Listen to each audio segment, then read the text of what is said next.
I'm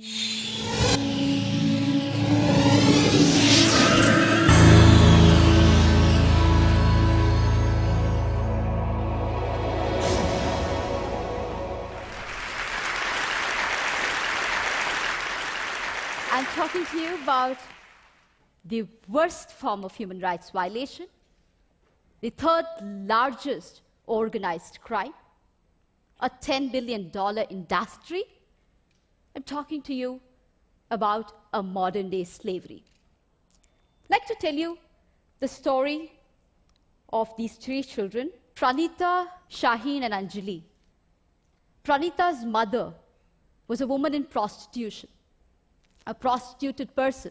She got infected with HIV, and towards the end of her life, when she was in the final stages of AIDS, she could not prostitute, so she sold 4-year-old Pranita to a broker. By the time we got the information, we reached there, Pranita was already raped by 3 men. Shaheen's background I don't even know. We found her in a railway track,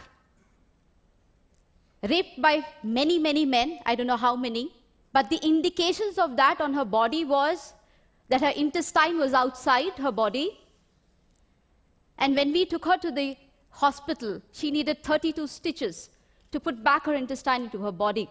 We still don't know who her parents are, who she is. All that we know that hundreds of men had used her brutally. Anjali's father, a drunkard, sold his child for pornography. You're seeing here images of 3 years, 4-year-olds, and 5-year-old children who have been trafficked for commercial sexual exploitation. In this country and across the globe, hundreds and thousands of children, as young as 3, as young as 4, are sold into sexual slavery. But that's not the only purpose that human beings are sold for. They're sold in the name of adoption, they're sold in the name of organ trade, they're sold in the name of forced labor, camel jockeying, anything, everything. I work on the issue of commercial sexual exploitation, and I tell you stories from there. My own journey to work with these children started as a teenager. I was 15 when I was gang raped by 8 men. I don't remember the rape part of it so much as the anger part of it. Yes, there were 8 men who defiled me, raped me, but that didn't go into my conscience. I never felt like a victim then or now. But what lingered from then to now, I am 40 today, is this huge, outrageous anger. 2 years I was ostracized, I was stigmatized, I was isolated because I was a victim. And that's what we do to all traffic survivors. We as a civil society, we have PhDs in victimizing a victim. Right from the age of 15, when I started looking around me, I started seeing hundreds and thousands of women and children who are left in sexual slavery-like practices, but have absolutely no respite because we don't allow them to come in. Where does their journey begin? Most of them come from very optionless families. Not just poor. You have even the middle class sometimes getting trafficked. I had this IAS officer's daughter who's 14 years old, studying in 9th standard, who was web chatting with one individual and ran away from home because she wanted to become a heroine, who was trafficked. I have hundreds and thousands of stories of very, very well-to-do families and children from well-to-do families who are getting trafficked. These people are deceived, forced. 99.9% of them resist being inducted into prostitution. Some pay the price for it. They're killed. We don't even hear about them. They are voiceless, anamikas, nameless people. But the rest who succumb into it go through everyday torture. Because the men who come to them are not men who want to make you your girlfriends or who want to have a family with you. These are men who buy you for an hour, for a day, use you, throw you. Each of the girls that I have rescued more than 3,200 girls. Each of them tell me one story in common.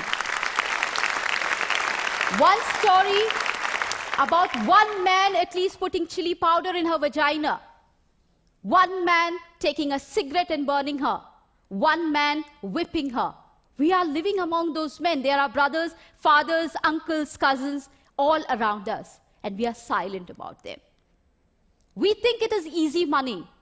We think it is shortcut. We think the person likes to do what she's doing. But the extra bonuses that she gets is the various infections, sexually transmitted infections, HIV, AIDS, syphilis, gonorrhea, you name it, substance abuse, drugs, everything under the sun. And one day, she gives up on you and me because we have no options for her. And therefore, she starts normalizing this exploitation. She believes, yes, this is it. This is what my destiny is about. And this is normal to get raped by 100 men a day. And it's abnormal to live in a shelter. It's abnormal to get rehabilitated. It's in that context that I work. It's in that context that I rescue children. I've rescued children as young as 3 years, and I've rescued women as old as 40 years. When I rescued them, one of the biggest challenges I had was, where do I begin? Because I had lots of them who are already HIV infected. 1/3 of the people I rescue are HIV positive. And therefore, my challenge was to understand, how can I get out the power from this pain? And for me, I was my greatest experience. Understanding my own self, understanding my own pain, my own isolation was my greatest teacher. Because what we did with these girls is to understand their potential. You see a girl here who's trained as a welder. She works for a very big company, a workshop in Hyderabad, making furnitures. She earns around 12,000 rupees. She's an illiterate girl, trained, skilled as a welder. Why welding and why not computers? We felt one of the things that these girls had is immense amount of courage. They did not have any pardas inside their body, hijabs inside themselves. They've crossed the barrier of it. And therefore, they could fight in a male-dominated world very easily and not feel very shy about it.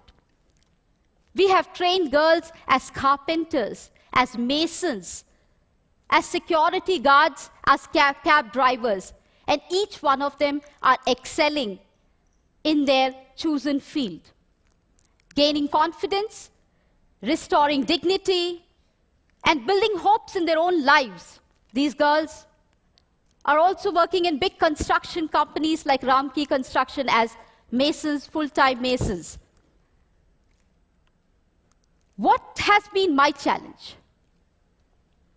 My challenge has not been the traffickers who beat me up. I've been beaten up more than 14 times in my life. I can't hear from my right ear. I've lost a staff of mine who was murdered while on a rescue. My biggest challenge is a civil society. It's you and me. My biggest challenge is your blocks to accept these victims as our own. A very supportive friend of mine, a well-wisher of mine, used to give me every month 2,000 rupees for vegetables. When her mother fell sick, she said, Sunita, you have so much of contacts. Can you get somebody in my house to work so that she can look after my mother? And there's a long pause, and then she says, not one of our girls. It's very fashionable to talk about human trafficking in this fantastic AC hall. It's very nice for discussion, discourse, making films and everything. But it is not nice to bring them to our homes.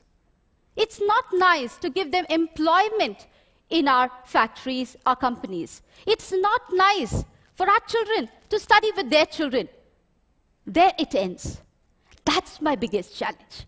If I'm here today, I'm here not only as Sunita Krishnan, I'm here as a voice of the victims and survivors of human trafficking. They need your compassion. They need your empathy. They need much more than anything else, your acceptance. Many times when I talk to people, I keep telling them one thing. Don't tell me 100 ways how you cannot respond to this problem. Can you apply your mind for that one way that you can respond to that problem? And that's what I'm here for, asking for your support, demanding for your support, requesting for your support. Can you break your culture of silence? Can you speak to at least 2 persons about this story? Tell them the story. Convince them to tell the story to another 2 persons. I'm not asking you all to become Mahatma Gandhis or Martin Luther Kings or Medha Patkars or something like that. I'm asking you, in your limited world, can you open your minds? Can you open your hearts? Can you just encompass these people too? Because they also are part of us. They're also part of this world. I'm asking you for these children whose faces you see, they're no more. They died of AIDS last year. I'm asking you to help them accept as human beings, not as philanthropy, not as charity, but as human beings who deserve all our support. I'm asking you this because no child, no human being deserves what these children have gone through. Thank you.